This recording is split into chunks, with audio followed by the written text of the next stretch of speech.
Yeah. I love my HBCU. And boy, I love it, love it. I love it, love it. I love my HBCU. And man, I hope my team they won. Yeah. I hope my team they won. Yeah. Man. I hope my team they won. I hope my team they won. Yeah. I tune into the HBCU Sports Lab to see if my team won or lost. If they lost, I'm quiet as a mouse. But if they won, keep tab. I'ma do the dab, yeah.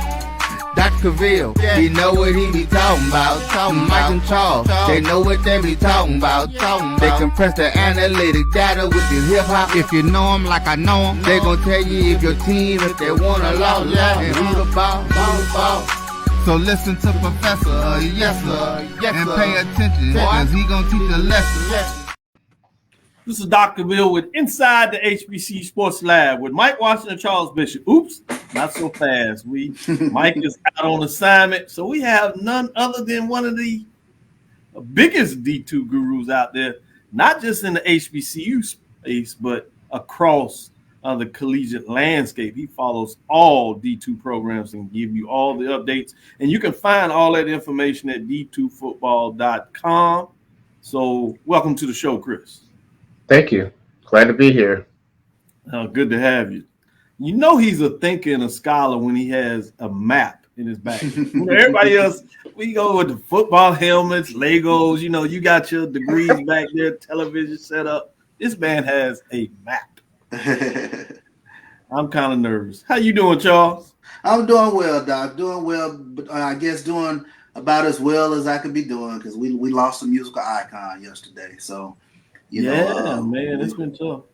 We will absolutely be hearing his music this weekend for sure. No doubt. Yeah, you talking about part of the HBCU landscape, all in just the community at large, but specifically as we talk about HBCUs. We have a feature, Kris, where we, as you know, we talk about HBCU bands, and one of the first shows that put out there a ranking for the bands. So part of that is the fact that they play the music, and part of the music they played well is that icon that you speak of. So let's do it a little different. Usually I come in with the welcome, but let's take a moment of silence. I'll let you announce it officially, Charles, since you brought it up, and then I'll do the welcome as we appropriately do. Well, undoubtedly we lost musical icon Frankie Beverly, the band Frankie Beverly and Mays yesterday. Tough blow for the HBCU culture because as we talked about, his music is so intricately woven into not just the culture of Black culture, but HBCU bandom. So definitely wanted to take time out and take a pause to remember the legacy that was Frankie Beverly of the group Frankie Beverly and Mays. Mays featured Frankie Beverly. Exactly. Kris, I know you focus more on the gridiron side, but any comments that you want to share, I'd be remiss if I didn't at least give you an opportunity to do that, if you would. Well, you know, when you have such a big, I mean, it's kind of a crazy week when, you know, you have some of the other losses that we've had already with James Earl Jones, and now you have Frankie Beverly passing as well. So, you know, definitely condolences. And I did enjoy the tweets out there about how, you know, we probably see a lot of tributes, you know, throughout the rest of the season on Frankie Beverly. So I'm definitely looking forward to that too. Great points that you share. So if we get into the intro, let's take this moment of silence.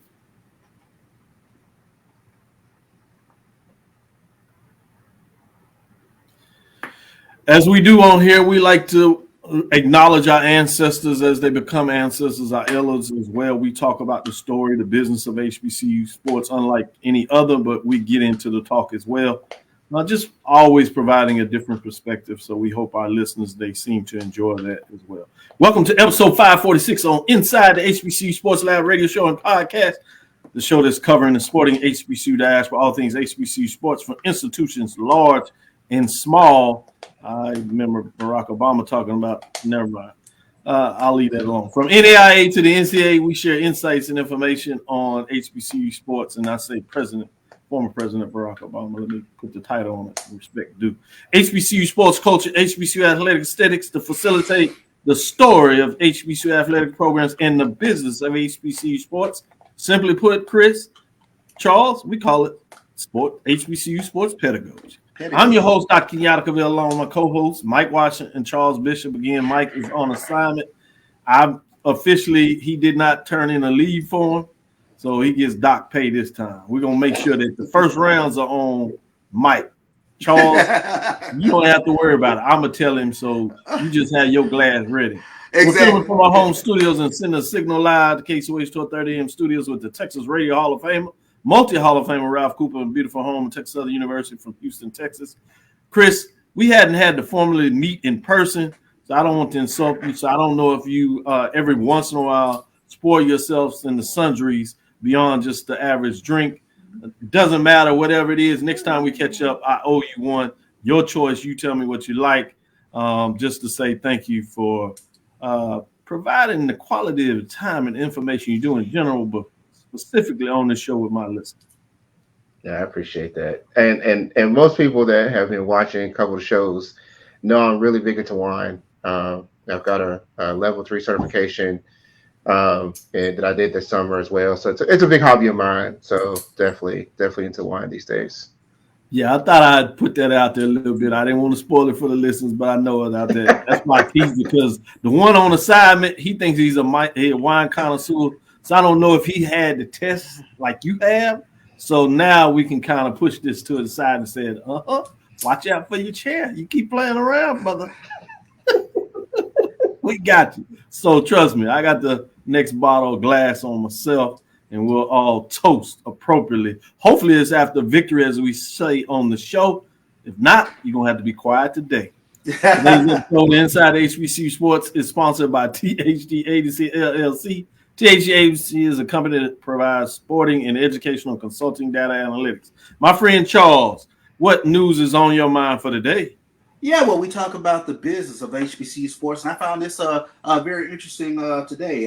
And this comes to us from HBCU Game Day, but Jackson State has introduced a new policy requiring media outlets to purchase credentials to record the Sonic Boom of the South during home games. According to the guidelines, media outlets looking to exclusively capture footage of the band or the visiting band must pay for proper access, with regular credentials costing $300. And for media outlets intended to stream the footage live, the fee rises to $500. And I was just curious, Doc, I wanted to kind of shoot that out there and kind of get your thoughts on this kind of I've asked this question, especially last year at the Celebration Bowl with regards to the Band of the Year competition, but how do bands go about monetizing their content? And we see today this is one of the things Jackson State is trying to do. I love it. It takes two things with the advent of media creators, content creators, as they like to call, above and beyond journalists. The influx of credential requests have went up. And for big games, ultimately, oftentimes, it's more for the band than covering the game. Well, unlike what Kris has with D2Football.com, where there's a clear space where you provide that information, which you could see that from that perspective, clear media framework, right? And you allow those access because they're doing a service that works with that. On the content creator side, it's a little different. It's that new content, new area of media, as some people like to say, and oftentimes it's very monetized, but they do it in a way that you may not service directly what you traditionally see from journalism. So this is a mechanism of taking that new space, particularly for those content creators, of making them now pay for that content in such a way that the institutions are monetizing it. So I think it's very fascinating. It's going to be interesting to kind of see the back and forth and how it flows, how much negativity will come out there naturally because it's different. People are able to get in this information free. So you're going to have a lot of people to push back in terms of how they built the momentum for where it is now. But I think it is just simply put the American way with capitalism. And this is an opportunity to find a way to monetize that framework as they move forward. So I like it. I'm fascinated by the price point, $300 and $500, because I think undoubtedly it's going to thin out the number of content creators. But I guess my counter to it is the number of content creators. I think they can make an argument that they've added to the brand value of HBCU bands because they're consistently and constantly talking about bands from week to week to week to week. So possibly enhances the brand value to where you can, try to monetize your content. So I'm just curious about, the pull and plug. I think there's undoubtedly the fact that they have contributed mightily. That's the only way you get to a point where you think that you can ask for money monetization of it. So there's no doubt they're actually a product of their own success. If you would. And again, that's the American way. There's so many things from a black culture, if you allow me to use that, African American, and that could be worldwide, where we are credit for doing things and somebody else has the business from a business platform to monetize it. We use the word that they're stealing from the culture, a cultural appropriation. That's the same thing that you're talking about. Obviously, these are people mostly that are from the culture itself, but it doesn't mean. It's like the old days where you used to be able to print up T-shirts in the HBCU community and sell them as street vendors. That has kind of went away as we understand the business of sports and how to monetize and how to protect your brand. This is kind of where we are today. Kris, I want to get your thoughts in here. Great question, Charles. I'm glad you put it on the table, and we'll extend this for this first segment and really talk about the business, as you said, because I think it's worth it. I want to get Chris's thought, his perspective on this new venture that you see at Jackson State, and credit for them jumping out there to be first at it. It's always tough to be first, but oftentimes when you get it right, you take advantage of it as well. Go ahead, Kris. Well, I look at this from a business background and economics, because I think one of the things that you just mentioned about the street vendors, and I remember those days, is a deterrent. If you're willing to, if you got that value, you can charge it. And how much in demand will they really have for, $300, $500 passes will be really interesting. But, at the same time, I think it's a neat little experiment just to see how much demand is truly there and is the value truly there. And then they'll get an opportunity next season to reset it if it doesn't work out. So that's the part that I'm really, really interested to see. And then if it is successful, I mean, it's not hard to see how that could spread to quite a few other schools. Exactly. So, I think the other thing that's going to be interesting, because you're going to have to police this now, right? And part of, I think, the monetization number that is included in that, whether people think it's fair in terms of profit, it's also a part of that is probably going to help them police it. So that is embedded in that cost that they're doing. Is like any business, when you talk about a price point, they put in the price for, unfortunately, for those that are into theft, if you would, of a product, it's embedded in the price that you're paying for somebody that services you. So that's just as you said, Kris, when we talk about business or sports business, that cost is just like any business. It's about embedding those costs in a process, and you're always looking at the dedicated price point, and your worth is the value that you can get on the market. Kris, I'm gonna let you bring in some. Oh, go ahead. No, I'm just gonna mention too. Like, I know people were talking about you can't stop iPhones, and there's just a different there's a different view coming from being on the field than it is in the stadium. So you can't necessarily stop an iPhone unless you're gonna do like a concert and put everybody's phone in pouches, but the view is just different, and the product is going to be inherently different. So there's a difference between somebody who wants to take a picture or a video for themselves and one who wants to do content creation. It's just totally different, and you really need to be close up and on the action to do that. Yeah, I'm glad you bring that up. This is not to stop the fans in the stand that are going to take a phone and put it up there and put it out there. This is those individuals may go viral, as they said, but the monetization of that is quite different. These are folks that they're talking about that had credentials, would sit in the middle of the field or right outside the band, and they would have their iPhone, iPad camera recorder, and they would record the videos, take that video, and then put it on one of the content creation channels and get money off of that information. So other than their time and energy they're spending, all that money was reflected back to them, and none of it went to those that were the content creators, literally the original ones, which are the bands. And the bands are associated with the institution. They pay for all that money. They put the scholarship for the students. They put the money for the stands. They put the money for the game and events. They put the money in terms of the instruments at sometimes, the money for the directors and all those involved.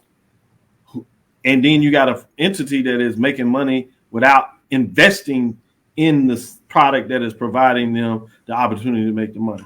It's just natural business. Yeah, and I thought another byproduct of the monetization effort, and I asked this question last year about the difficulty when you're putting up content out there as a band in terms of trying to come up with something new or something new every couple of weeks or whatever the case might be, how hard that has become for band directors and whatnot to sort of keep the content fresh so, you know, your value doesn't get stale because everybody has seen your show. So I think it's fast.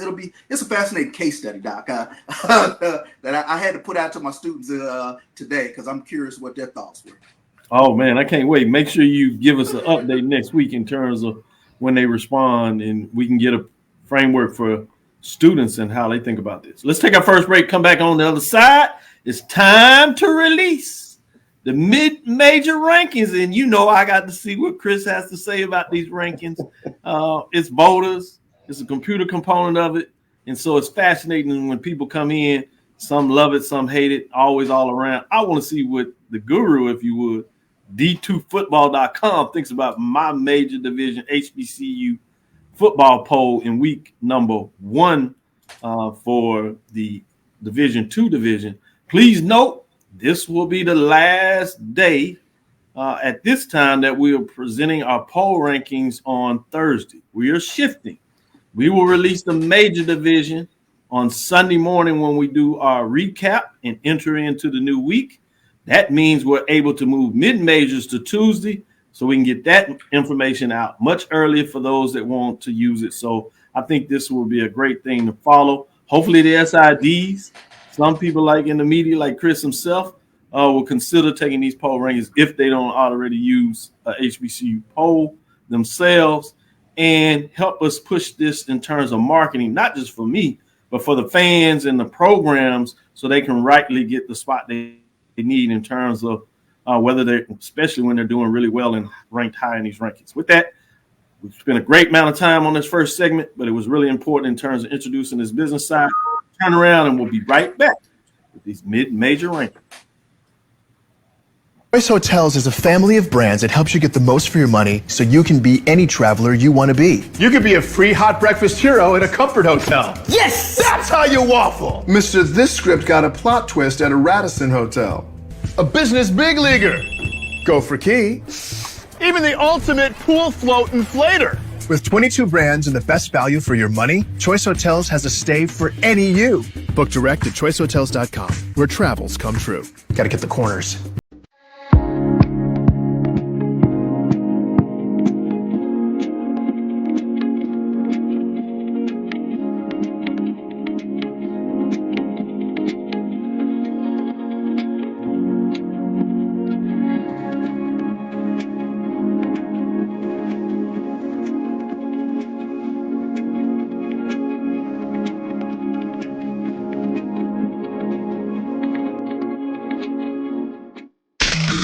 The human voice has always connected audiences with experiences. Major brands all across America have trusted CAVIL'S voice time and time again.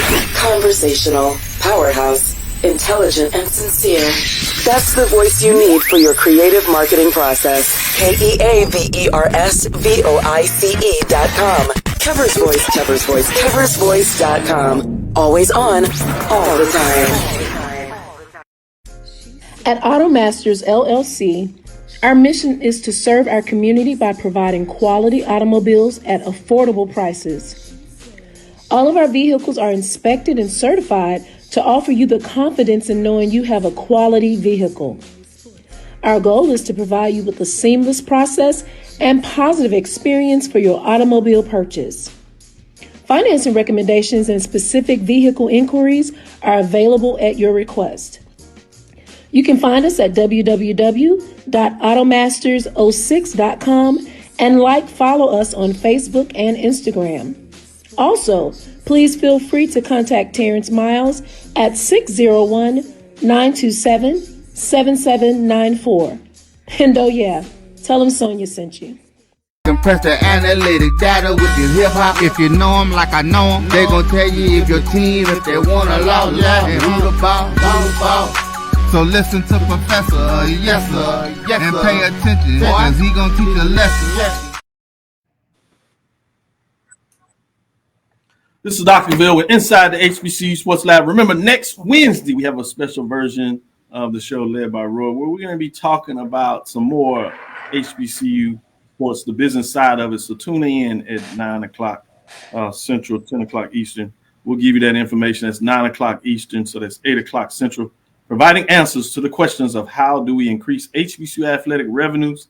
And we just got one of the answers there, but panel guests will be Colonel Gregory Clark. He's at Alabama State, formerly of FAMU and a FAMU alumni that's been on the advancement side of the house. Wheeler Brown, former SID, out as he continues to grow the business on that side. Robert Valls, former commissioner of the SIEC and SWAC, currently a AD as well. Special guest from Leon Carey, former CIAA commissioner as well. That is Wednesday, September the 18th at 9 o'clock Eastern, 8 o'clock Central.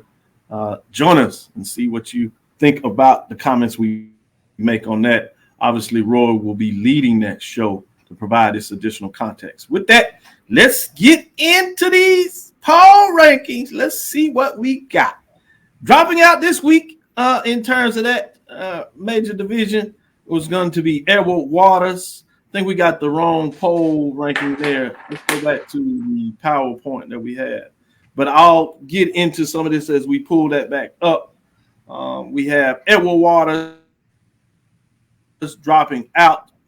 They were 1-1 in terms of what they did last week. Tough losses. They went up against the NIA program of Florida Memorial. They are 1-0 in conference play. But receiving votes, Florida Memorial Lions, they're 1-0, 131 points. We have West Virginia State Yellow Jackets at 1-0 as they had a big victory last week, 129 points. Elizabeth City State Vikings 1-1 on the season, 127 points. So let's get into the top 7 poll rankings, if you would, in terms of what that looks like in those programs. At number 7, as we move forward with that, as you just see those dropping out, let's get into number 7 after seeing the receiving votes is Fayetteville State as Broncos. Number 7, they're 1-0. They were not ranked last week. Bringing you to number 6 is Winston-Salem State Broncos. At number 6, they're 1-1 on this season. Tough loss. Many people thought they left A&T off the hook in terms of that matchup. So it'd be interesting. They did fall a spot to number 5 from number 5 with 142 points in that matchup there. Man, it's something about that CIAA. It may be a very interesting race. So at number 5, you have Virginia State. Now, they fell a couple of spots here. They were preset number 2. They went on the road just like Winston State and took on the FCS4 HBCU program in Norfolk State. They lost a very competitive game. 1-1 on the season now, 163 points, so they fall 3 spots. At number 4, we have the Virginia Union Panthers. This may surprise a lot of people. In the poll rankings, again, this is week to week, people, so this still may be the best team out there, but they took an L. They went on the road. As you see, those last 3 teams all facing FCS HBCU programs. They were facing an old rival in Hampton. Led early in that game in terms of that matchup and were up by double digits. Then they allowed Hampton to score 3 straight touchdowns and win pretty comfortably. They still have 2 first-place votes, 165 points. At number 3, you have Shaw Bears, 2-0, 2 first-place votes, probably surprising everybody. Some people will say, take a picture of this. We don't know how long they'll be ranked at but it is week 1. And I tell you, what you do at a certain point in the season is how we rank you. This is not a prediction in terms of how people will finish. We did that with the preseason ranking. We'll match that up at the end of the season and see how they did. But this is a week-to-week rankings, and it's based on one of the highest criteria is to win. It does take into credit whether you're on the road, whether you're at home, neutral site, strength of schedule, all those things are factored in. With people voting, one of the biggest things we have here is the fact whether you won or lost. And Shaw bears credit, went on the road and really got a big win, come from behind last second. The shock, probably many people in terms of particularly the All State Golden Rams fans, is they're still trying to figure out what took place. They're in at number 3 with 198 points. They move up 3 spots. As you see, number 1 is down, so we're going to find out who's the number 2 as well as the number 1. Let's go to number 2 first. Makes sense to some people. Clark Atlanta Panthers, 2-0. And 2-0 in conference. Nice start for them. 2 first-place votes, 201 points. Recently it's 3, so they ascend 1 point. Probably the largest jump I've seen in a while, and I'm quite surprised in some ways, I must admit. Johnson C. Smith Golden Bulls in terms of what they've done on the road the last couple of weeks, making a major statement. We'll see what it means as the season continues. But they're 2-0. 3 first-place votes. You talk about Shaw being up as high as 3. I don't know when I've been able to see Johnson C. Smith Golden Bulls at the number 1 spot. It's been a while. I can't really recall. So I'm going to let the expert, Kris, tell me if this ever happens before I asked him what he thinks of the polls. But first place is Johnson C. Smith, 219 points, dropping all the way from 7 to number 1. Kris, before you get in and doing your thing about the poll, since you're a guest and you're shaking your head so rapidly, I'm going to ask Charles to wait patiently a little bit and let you do your damage. First, is Johnson Smith in any poll rankings that you ever seen, have they been number 1?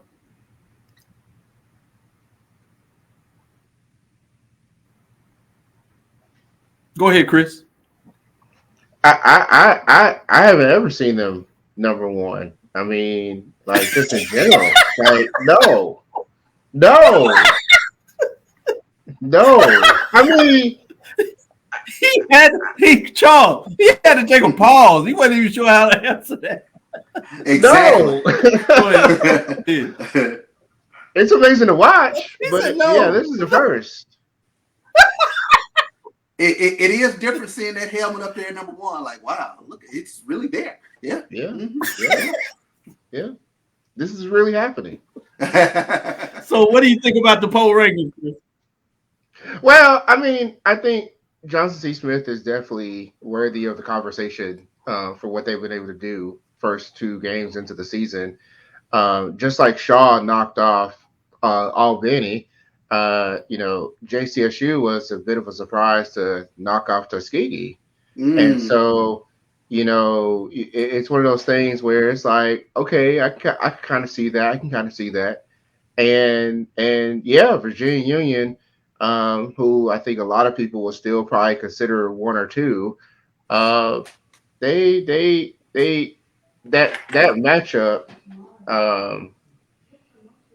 matchup against Hampton, they had Hampton on the ropes. Yeah, they did. It was until the starting quarterback went down that the game slipped away from them. But they had Hampton on the ropes. So, I think it's a pretty good poll. I think it's a very good representation of kind of where we are, where the strength is overall, is right now in the CIAA. Man, look at that. Boy, Charles, look at me, man. I'm strutting like a peacock. I got this. You should be. He said, well, right now, which is where we talk about the poll, he said it's representative. Shocking. We're representative. So, Charles, what are your thoughts? Yeah, I'm just looking at it. I'm like, is this a CIAA poll or is it the mid-major poll? Because, I mean, they are dominating this 7 here. And I think, what are they, 5-0 against the SIAC?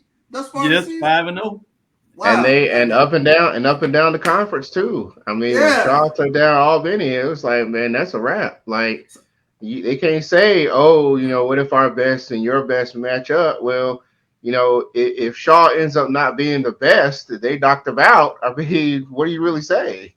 Yeah, I think we kind of touched on this last week because for whatever reason, you think CIAA, you think basketball, SIAC, you think football, and the juxtaposition of seeing the CIAA be so dominant in football this season, I'm still kind of getting used to. Like, wow, when you look at all these CIAA teams that are dotting the pole here in the early part of the season, so that's phenomenal to look at. The question I wanted to ask, because I think the game that really threw me off last week was Shaw knocking off Albany. I mean, tell me a little bit about Chris Peters, this 5-touchdown game. Is he the truth? Is he the real deal? Can we expect to see Shaw stay in the upper echelon? Well, Christian Peters, just a little bit about him. He came out. He went to a high school, I believe, in Charlotte. Came out. Shaw was pretty high on him early on. Had some struggles in his career. Last season, you didn't hear much about him because he got hurt, a season-ending injury against that first game against Benedict, and Shaw struggled to like a 3-7 season. But he's always been a very mobile, athletic quarterback, good arm, and Shaw's done a really nice job having some really good wide receivers around him. It's a shame we didn't get to see him last year when they had Sidney Gibbs there and had could be a little bit more balanced. Yeah. But nonetheless, the name of the game now for Shaw is going to be consistency. Can they be consistent going from here and building on what they did here? Because that 27-point fourth quarter, I mean, I don't think I've seen Shaw explode for that many points in a very long time. So I haven't seen any school explode for 27 fourth quarter points. That just completely threw me off. Yeah. Mm-hmm. Kris, I want to follow up and ask you about the number 2 ranked team, Clark Atlanta Panthers. I put this out there at the beginning of the season. I just think something about Coach Keaton, particularly when you had ability to bring over such a solid quarterback. Yeah. I think that in the Atlanta market, there was something about that told me that they were going to do much better than they've done before. But what are your opinions of what you're seeing out there from Clark Atlanta Panthers? I know they had some close wins, and so you never know when that is going to kind of run out, or are they just going to end up getting better, which you think most teams do during the season. But just in general, what are your thoughts in terms of this new makeup of what now many people are finding out about Clark Atlanta Panthers? I mean, I think it's very exciting. I think a lot of people did not really follow Allen, which is where Coach Keaton and David Wright and several of those other players came from. Allen was, very under the radar, have been building on things. And now they've shifted over to Clark, a team that was winless last year. But those in the HBCU world who know Teddy Keaton is to know that he builds up programs. Every stop he's built up a program.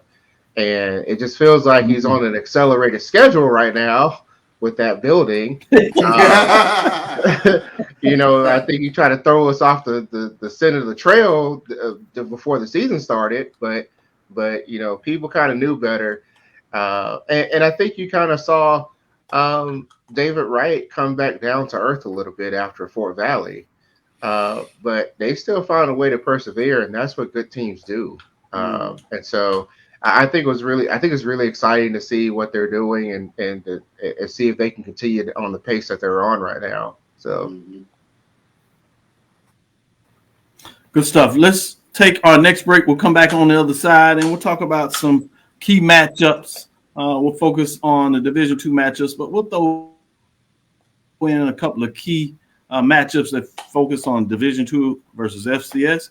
And then we'll let Charles chime in on some of the big matchups he likes as we get in that last segment across the board at the FCS level as well. Stick with us. We'll be right back after our second break. It's never too early to plant the seed, to share the tradition, and instill a sense of pride in your HBCU with your little ones. HBCU Pride and Joy Children's Boutique helps you share your school spirit with a wide selection of adorable kids apparel and accessories officially licensed from your favorite HBCU. Visit HBCUPrideJoy.com and follow us on all social media at HBCU Pride Joy on Facebook and Twitter.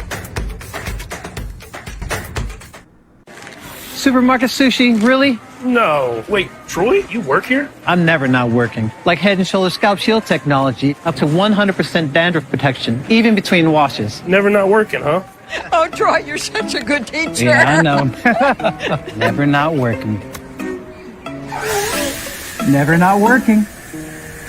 Never ever not working. Are you serious? Never not working. Dandruff protection that's never not working. Head & Shoulders Scalp Shield technology. Hey, grab me one too.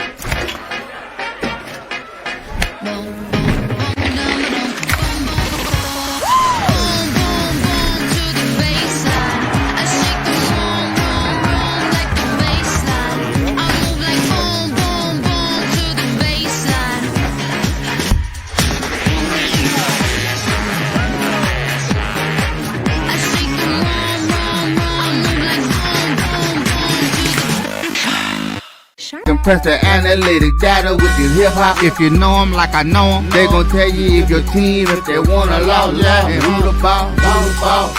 So listen to Professor, yes sir, and pay attention, cause he gon' teach a lesson. This is Dr. Cavil's inside the HBCU Sports Lab with Kris Ferguson and Charles Bishop. We have another adjunct in here today in terms of giving our listeners his expertise at the Division II level of football, particularly with HBCUs today. With that being said, let's jump into some of these Division II HBCU matchups. Some of them are conference matchups. A couple of them are out of the conference matchups, and get a chance to kind of go with Kris. And Charles, I'll let you ask Kris a follow-up question as we get into this. And you certainly are able to share your thoughts on a program or two that you are looking at. But let's drop some of these out here. We have that SIC matchup between Kentucky State and Fort Valley State. Wildcats are at home again after a couple of tough losses. It'll be interesting to see what they want to do as they move forward. You got that Clark Atlanta Panthers. They traveled down to Miami to take on Florida Memorial Lions that had a big win against their state private school rival that's out of the SIC, Edward Waters College. Fascinating what that looked like. You got a conference matchup with Lincoln, Pennsylvania Lions against newly minted, at least according to Dr. Cavil's poll rankings, Johnson C. Smith Golden Bulls. They're at home. The interesting is having that number one ranking a little too much for their shoulder. We'll see if that is the case. Another one out of the SIC conference matchup is Central State at Savannah State, the Tigers, as they went on and took Southern FCS before last year and had a tough loss there. Intriguing about that. You have the Lane Dragons at Benedict in terms of a SIC matchup as we see what that looks like. A couple of non-conference matchups I think are interesting. Fayetteville State Broncos take on Valdosta State Blazers. You also have Chautauqua taking on the road Shaw's Bears, another one of those top teams that have started out 2-0. They got a chance to make a major statement if they can figure out to get this done. So interesting in that as well. With that being said, a couple of other matchups, and you can take them off the board if you want. Kris, going to start with you. Which of those matchups is at the top of your interest this week and why? Well, I'm particularly curious to see how Fayetteville State matches up against what's probably one of the top teams in the country in Valdosta, mainly because we actually got to see a Fayetteville State team with offense, and it was really exciting to watch. And the way that they did that with a two mobile quarterbacks, and they just did not wilt. It's Fayetteville State; they always find ways to win, and so. Now they get to do that against a Valdosta team that's a bit of an offensive powerhouse. That one really intrigues me quite a bit. A good conference race-wise, what's on your mind? One out of the CIAA and one of the SIC that you're saying, hey, you need to watch out this, either because of the race or just because it's a general good race matchup? So I think the Johnson C. Smith Lincoln game is definitely one to watch. So Lincoln has the returning offensive player of the year quarterback, and Isaiah Freeman and Malachi Langley and a host of other wide receivers in particular that are really, really good. And how they stack up against that Johnson C. Smith defense is really going to be really interesting. Johnson C. Smith is now getting more recognition. As much as they do on offense, their defense doesn't give up a lot of yards and doesn't give up a lot of points. And so, can JCSU move to 3-0 in the first time in forever, if ever, is something worthy of watching for sure. So, Charles? Well, yeah, I think go ahead. Continue. Yeah, that was the game that I was curious about, Lincoln and Johnson C. Smith. But I did want to ask about Winston-Salem State. And I wanted to ask, was this a case last week playing A&T? Was it playing, that rivalry, so you played at a different level of emotion? Or is this Ram team for real? Well, and I'm going to try not to let Steven down here. Winston State, I think over time has sort of been building. I think some of that has to do with, I don't think they had as many scholarships over the last couple of years, and now they have a little bit more, so they're able to pull in a little bit more talent, which is nice. And they seem to have an identity on offense, which is a little bit more on the pass, which was something you hadn't seen very much before Dalen Lee arrived, who's very efficient as a passer.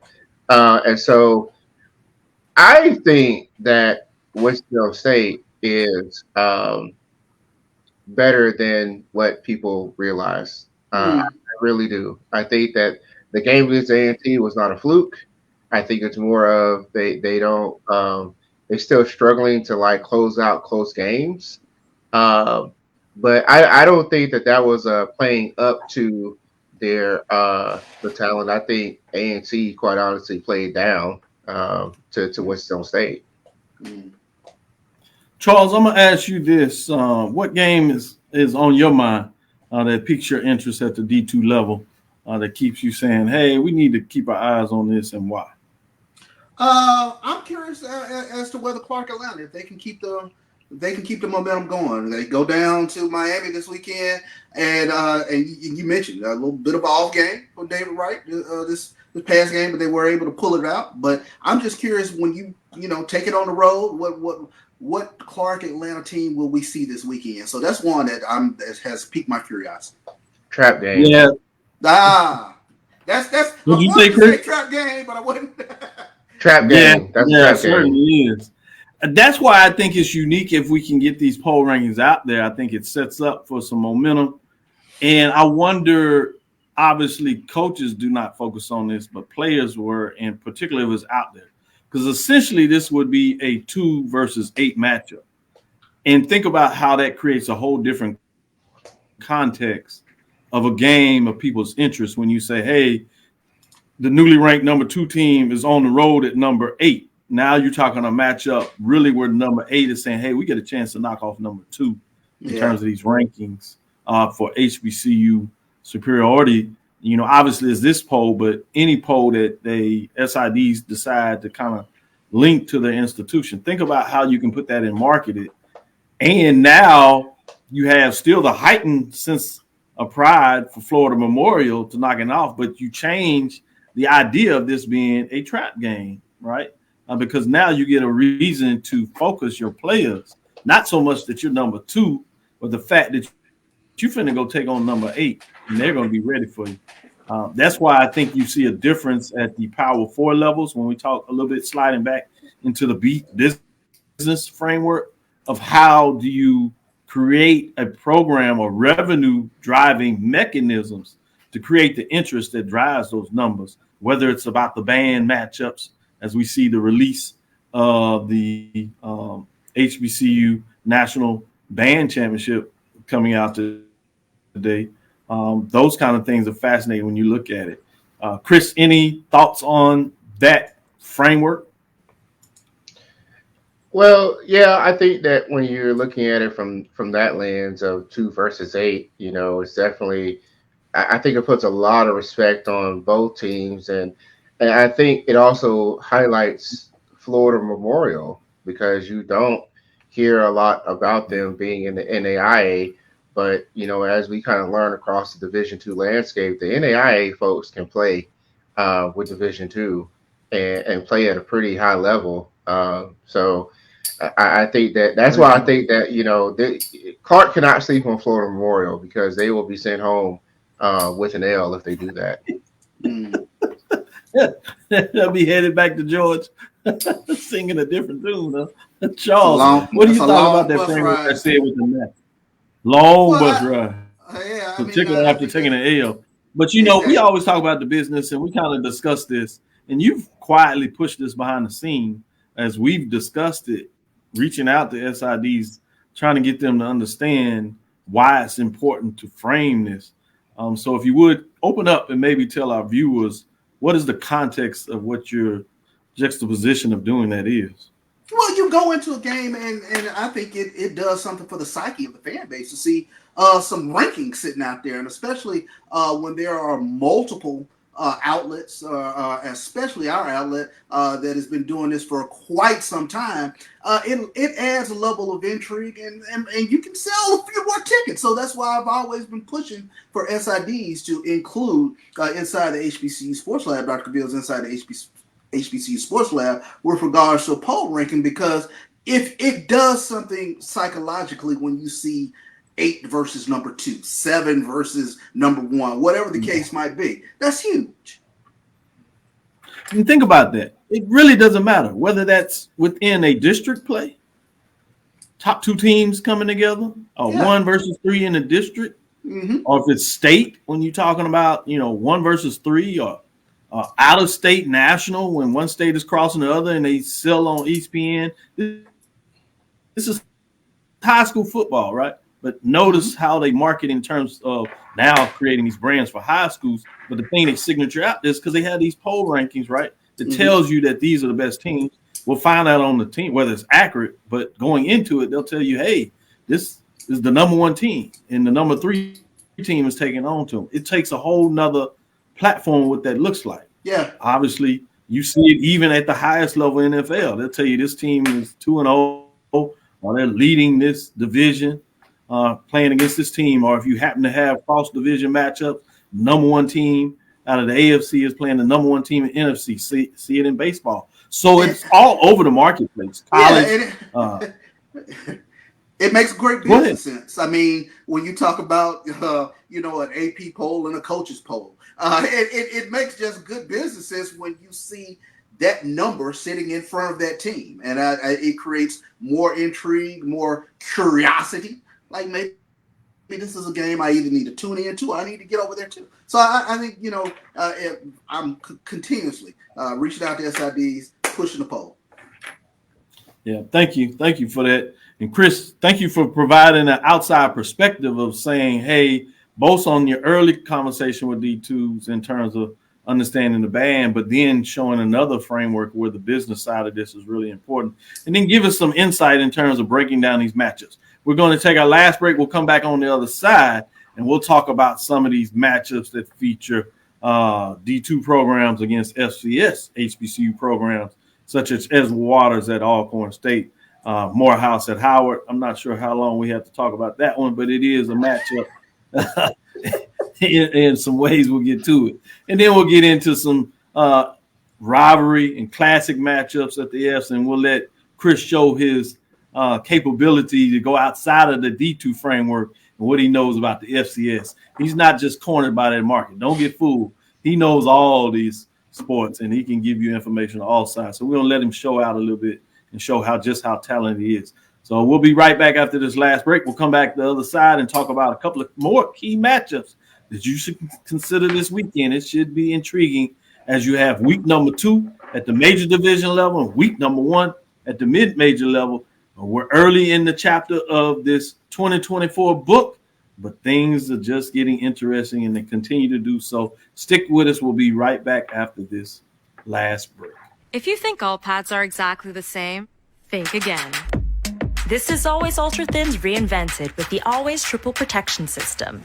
This pad wicks gushes 90% faster, absorbs even more so you can feel dry, and locks odors in.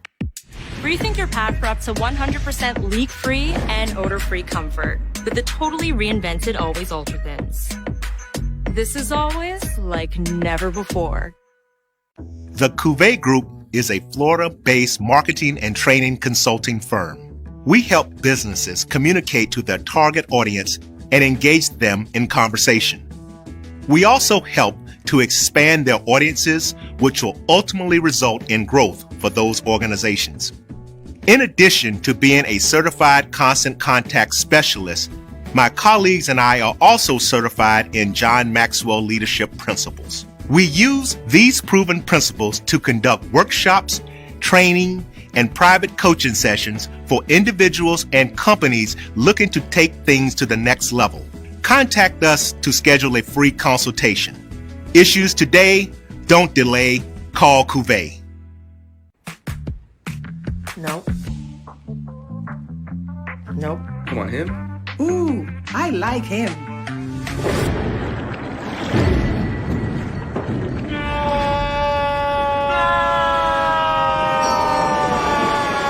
Quick, the quicker picker-upper. Bounty picks up messes quicker, and each sheet is 2 times more absorbent so you can use less. He's an 8. He's a 9. Bounty, the quicker picker-upper.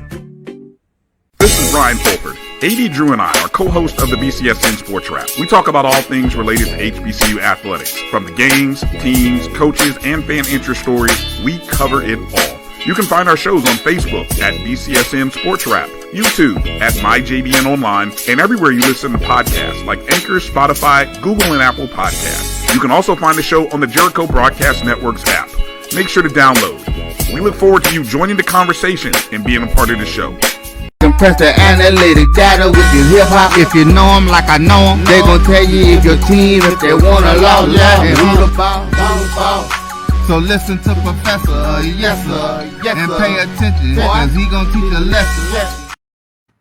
This is Dr. Will with Inside the HBCU Sports Lab with Mike Washington and Charles Bishop. Mike is out on assignment, so we have none other than Kris Ferguson to bring us his framework of what he gets done. That's Kris Ferguson of D2football.com. Make sure you go check out his website. So when you have your dialogue about the D2 mid-major divisions, that you're very informed in terms of some of these matchups, and you don't get called out by Stephen Gaither, particularly when you have these individual matchups between Winston-Salem State and North Carolina A&T. I just had to say, sometimes people make you do your homework maybe a little more than you first thought you should, and I'm just glad you didn't point me out. See, I got the best. Exactly, I got the best seat in the house. I get to sit as the host and ask you all questions, so I don't get blamed. I just other than they say, why you didn't answer that question? Because I didn't feel like it. Anyway, with that being said, I'm gonna go back to you, Charles, in terms of your thoughts. What are some matchups that keep you focused? Again, we'll start on these D2 HBCU matchups. There are only 2.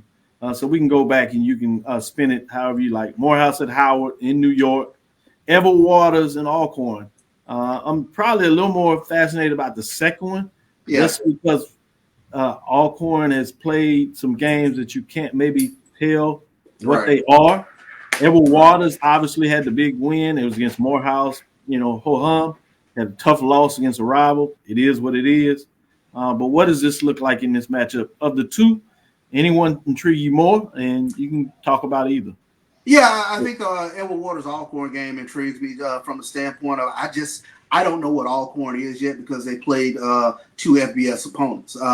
And the interesting side note to that, a lot of Alcorn fans had to take some ribbon last week when Jackson State just beat up on Lane. So it's like, okay, your turn this week. Well, let's see what if y'all really about that life. Let's see what happens. So you have that dynamic going with regards to Everett Waters. So if Alcorn shows any chink in the armor, they got to hear it from the big cousins to the north. So that'll be interesting. Man, rivals find a way to fight over anything. Boy, you talk about siblings, cousins. That is appropriate when you designed it like that. I like it. Charles, excuse me, Kris, I want you to go ahead and talk about both of these in some ways in terms of Morehouse and Howard, Edward Waters, Alcorn State. Is this the last HBCU D2 FCS matchup? There hasn't been a successful win by HBCU D2 against the FCS this year, which probably last week was wild because you had 8 of them, and you went in that game thinking there were maybe 3 upwards to 5 that could really flip people, and you end up with the goose egg, which is a challenge and based on what happened last year. If these are the last 2, it could be fascinating. You might not see a win this year by a D2 HBCU FCS program, which would be intriguing in many ways. What are your thoughts on these matchups in that comment as well? There is one more that's later this season. There's Lincoln taking on Morgan. It's like a couple weeks from now. But I forgot we had the end of the season in the SWAC. You had a Turkey Day Classic, which was good one. Great, thank you. But nonetheless, I don't see a win this week. I mean, shoot, Morehouse is they're just getting on the field. That's about it. I mean, I was glad to see them score a few more points, but man, no. Now you're going against Howard? No, absolutely not. Although I was a little disappointed by Howard, the fact that they took last second heroics just to get past Mercyhurst. Are you serious? You know, that shouldn't have happened against a team transitioning to the FCS. That doesn't look very good a couple of years from now if they play it again. It's very sobering. And just like you mentioned about Alcorn, I mean, Edward Waters, I think they're kind of rebuilding now after what they had. They peaked last season, I think, and so I don't expect much out of that game either. Yeah, I don't think it'll be as bad as Lane Jackson State. I don't think it'll be that bad, but still. Yeah. At least with Howard and Morehouse, you know the day parties are going to be off the chain up there in New York. So you got that. Oh, man. Oh, y'all tough. Let's transition to some of these non-conference matchups between HBCU FCS programs and what I refer to as historically white colleges. You have Wagner at Delaware State. So Delaware State has a home game. They got their first win against the FCS program 2 weeks ago as they had a week off. Can they sustain that momentum? Alabama State got one of those FCS wins over D2 in the HBCU world last weekend, and now they take over Sanford, another program in Alabama at the FCS level. Sanford comes in at 0-2. So intriguing there. Mississippi Valley State held their own, that surprised some folks, against them. They made a very competitive contest. They are on the road at an 0-2 Murray State. What does that mean in terms of them being 0-2 themselves? And then probably the one that kind of fascinated me in terms of these type of matchups is Grambling on the road at Texas A&M Commerce, another program that has transitioned a couple of more years compared to Mercyhurst, but still they're transitioning to full FCS B1 status. And it's a team that Prairie View plays on the schedule later in the year, and they playing for homecoming. So I have a couple of eyes on that. Any of those matchups, Kris, that has your interest at the FCS level? Well, the D2 guys always joke about how they feel like I've been to like every school on the planet. So now we're talking about school number 3 that I've attended or attending, and that's Commerce. I'm really intrigued by that game because Commerce actually has a pretty good defense. And, you know, they've been on the road. They went to San Diego State, played them tough in the first half. And I expect – you know, Grambling's really going to have to dig deep to find some offense against Commerce. I feel like don't be fooled by that Tuskegee game. Don't be fooled. So I think Commerce's offense will be better than what Tuskegee brought. Yeah, Tuskegee trying to figure things out still. So on offense. So that one really intrigues me as an alum, but also just because I really want to see. Again, I always like to see what established programs can do against programs that are transitioning into that division. And so So yeah, can Grambling pull out the win, or are they just going to fall behind the Commerce that's trying to establish themselves in FCS? Great point, Charles. What are your thoughts on any of the matchups? Any one or two of those have your interest more than maybe other ones? Yeah, I think we just mentioned Texas A&M Commerce and Grambling. That's one that I'm curious about. And like you said, when you have a program that's transitioning up, if you will, and an established branded program like Grambling, Grambling needs to get that W. That's one that I need to see a better game, if you will, from Miles Crowley. And I think that's one of those Mickey Joseph mentioned last week. He didn't particularly, they got the W, but he didn't like how they went about the process of getting the W. So we got to see a better Grambling product, if you will, if I'm to sort of put a little bit more stock into Grambling State this year. Last question I have for you all is going to, I could tease out that Delaware over North Carolina A&T, but I think that speaks for itself. So we'll leave that right there. Other ones is the rival with Hampton and Norfolk State. And then I have intrigued about this game. Maybe it's just me, Arkansas Pine Bluff at Tennessee State in terms of that matchup. Really seeing is Arkansas, obviously it was the NIA program, Arkansas Baptist, that started off. But they did what you're supposed to do with the program like that, talking about new programs or whatever.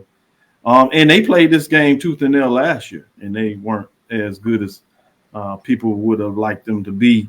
And now they're facing a Tennessee State team that believes they're going to take the next step. This is a major game in terms of those that follow either one of these programs, particularly if you're in the Western Division trying to figure out what that looks like. It seems like anybody can figure out a way maybe get it done. Sticking with you, Charles, can I see you on that matchup, or are you gone with Southern Heritage since Jackson State said goodbye? I was already on Southern and Jackson State. I'll come back to UAPB and Tennessee State, but and I think it's something we talked a little bit about on Tuesday with regards to the energy that Coach Hampton brings with regards to this UAPB team. He's full of energy, and you're curious to see if the team can start, I guess, producing a little bit more on the field. Great stiff contest against Tennessee State. Played up tough last year. Tennessee State was able to pull it out toward the end, block field goal, and they was able to salt the game away. But this will be an interesting matchup with regards to can UAPB sustain some offense. We've seen them be explosive at times, but just not be able to sustain it over 4 quarters. And Tennessee State traditionally they're going to have a salty defense, so it'll be a good game, and I think a great crowd up there in Memphis. Yep, Kris, your turn in terms of these the rival matchup against Hampton, Norfolk State, a little closer to your area versus I just had tried to sell Charles on the Southern Heritage Classic. No thanks. But can I sell you anything on this Hampton Norfolk State rivalry? Hampton, Norfolk State, after what happened last week, I hope they both lose. Can they end in a tie? Oh, I love it. Now, that's a great comment. Now, I am. There's a lot to look forward to in that game. When you think about both offenses are trying to establish themselves. I really like what Norfolk State kind of had with Florida A&M, and it seems like they've kind of like lost their way a little bit, and then they may have found a little bit back against Virginia State, especially in that run game.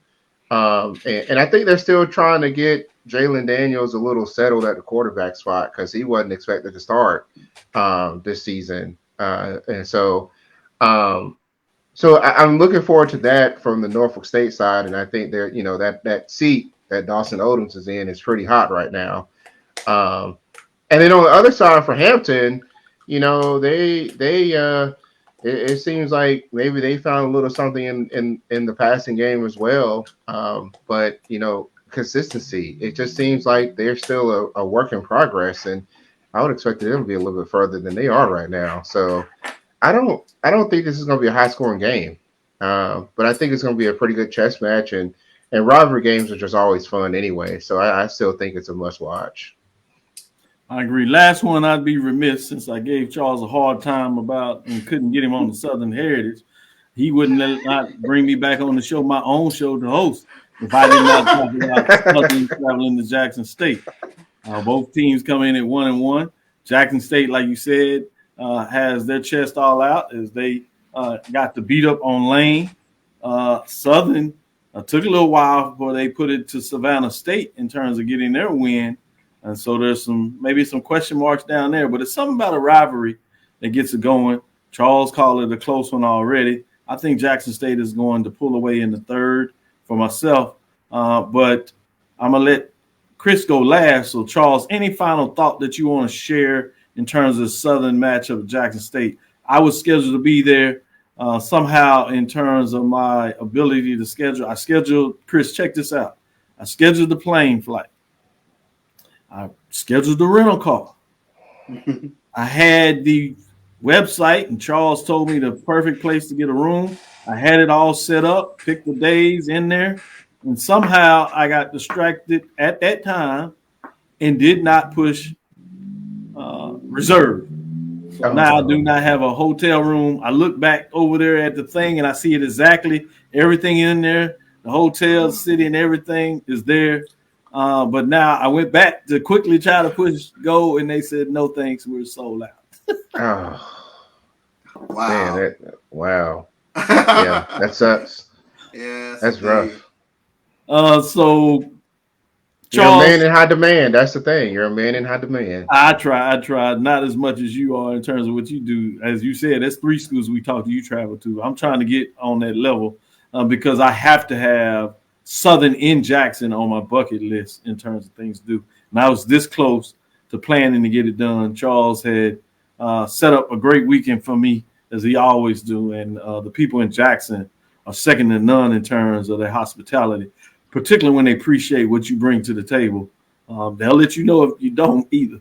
But with that being said, Charles, any final thoughts before I let Kris chime in on this match? Yeah, absolutely a bucket list game. But I think this is a huge game for Southern's program, and especially in terms of how the fan base at large gets an impression of Terrence Graves. I think TC winning that game last year down there in Baton Rouge went a long way towards his season last year, because anytime for a Jackson State fan you get a win over a Southern or a Grambling or an Alcorn, you've bought yourself grace. And I think this is one of those games where Terrence Graves, if he can go to Jackson and get a win, it buys him grace, should they stub their foot somewhere else. So I think it's going to be a very interesting game. I think it's really intriguing in that Jackson State has won 4 straight against Southern, and they haven't done that since the golden era, if you will, from when Jackson State had won 28 SWAC games in a row back in the 80s. So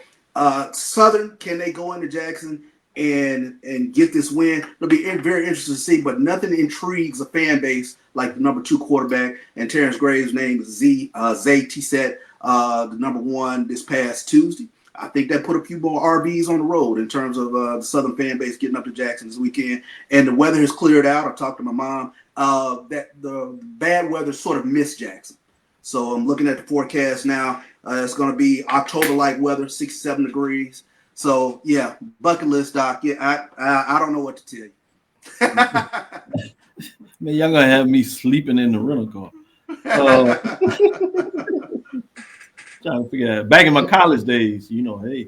Yeah, that's no issue. Right. Exactly. Week number 2, Dr. Ville's HBCU poll ranking, since we're talking about ranking these teams, Jackson State would be number 8. So you'd have Southern unranked going on the road at number 8.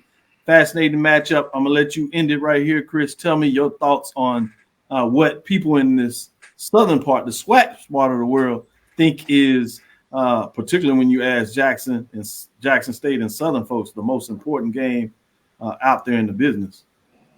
And I would be remiss if I didn't say Winston-Salem State graduate Terrence Graves, head coach. Nice. That's right. No doubt. I think that, when you look at Southern, they're another team that has to learn how to close out close games. Okay, that's nice that you played, Savannah State. You're trying to work some things out. They may have figured out, some things with that number 2 quarterback. But they let McNeese off the hook, and you can't do that to an in-state rival game like that. And now you go get to Jackson State in Jackson, and Jackson State seems to be kind of clicking on quite a few cylinders there.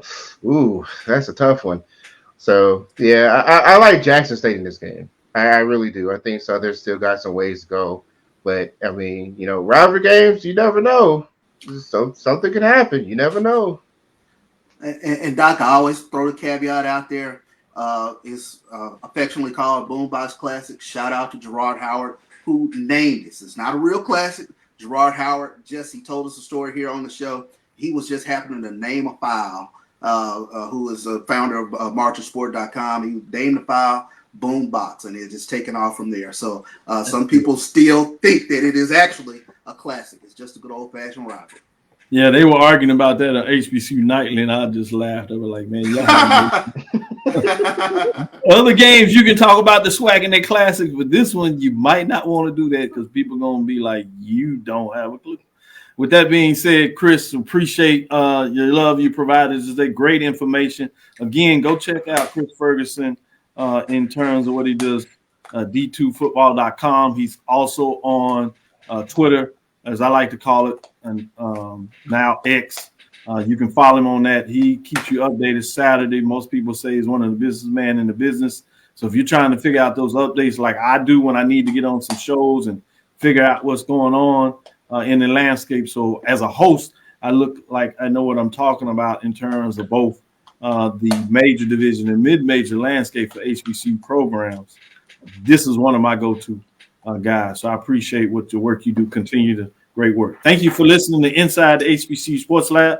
Make sure you share our podcast with your friends and colleagues.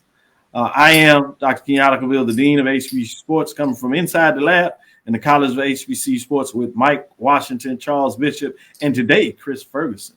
Again, we want to thank you for listening to Dr. Cavill's Inside the HBCU Sports Lab with Mike Washington, Charles Bishop, every Tuesday and Thursday at 6 o'clock and Sunday at 9 a.m. Central Standard Time. We will be debuting the first time that we do the major division in week number 3 on Sunday during that show. So be ready right and early. You'll get the information and who are the top 7 programs. We'll give you an update of what they did, the top 7 from week number 2, but we'll also tell you who's the new kids on the block, which means on Tuesday, we'll unveil the mid-major division. So we look forward to Sunday next week in the lab. Follow me, Dr. Kenyatta Cavil, on Twitter, DrKenyattaCavil. That's Twitter, Facebook, and Instagram. Inside the HBCU Sports Lab 1 on Twitter, now known as X. Inside the HBCU Sports Lab on YouTube and Facebook. Dream big. Continue to move forward. We will talk with you soon. Charles? Of course. Kris? Such a great show, and he forgot the lecture part. What's Roy to save him? Charles? Lecture. Dismiss.